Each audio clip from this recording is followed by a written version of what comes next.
అందరికీ నమస్కారం. Welcome to Telugu wallet. తెలంగాణలోని రేవంత్ రెడ్డి సర్కార్ రైతులకు గుడ్ న్యూస్ చెప్పింది. ఆగస్టు 15లోగా 2 లక్షల వరకు రుణమాఫీలు చేస్తామని ఇప్పటికే ప్రకటించిన ప్రభుత్వం ఆ దిశగా సమాయత్తమవుతుంది. ఈ మేరకు తెలంగాణ కేబినెట్ పంట రుణాల మాఫీపై కీలక నిర్ణయం తీసుకుంది. పంట రుణాల మాఫీకి శుక్రవారం కేబినెట్ ఆమోద ముద్ర వేసింది. 2023 డిసెంబర్ 9కి ముందు తీసుకున్న రుణాలకు వర్తించేలా మార్గదర్శకాలు రూపొందించింది. రుణమాఫీకి 30,000 కోట్లు, రైతు భరోసాకు 7,000 కోట్లు అవసరమని అంచనా వేసింది.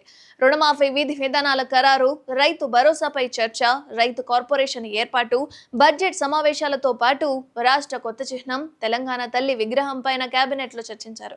కేబినెట్ భేటీ అనంతరం తెలంగాణ సీఎం రేవంత్ రెడ్డి మీడియాతో మాట్లాడారు. అదేవిధంగా ఆగస్టు 15 లోపు రుణమాఫీ చేస్తామని ప్రకటించారు. సీఎం రేవంత్ రెడ్డి 2018 డిసెంబర్ 12 నుంచి 2023 డిసెంబర్ 9 వరకు తీసుకున్న రుణాలు మాఫీ చేస్తామని రైతు భరోసాపై 4 మంత్రులతో సబ్ కమిటీ వేస్తున్నట్లు ప్రకటించిన సీఎం ఎవరికి ఇవ్వాలనే విషయంలో రైతు సంఘాలు, రాజకీయ పార్టీల నుంచి అభిప్రాయాలు తీసుకుంటున్నారు.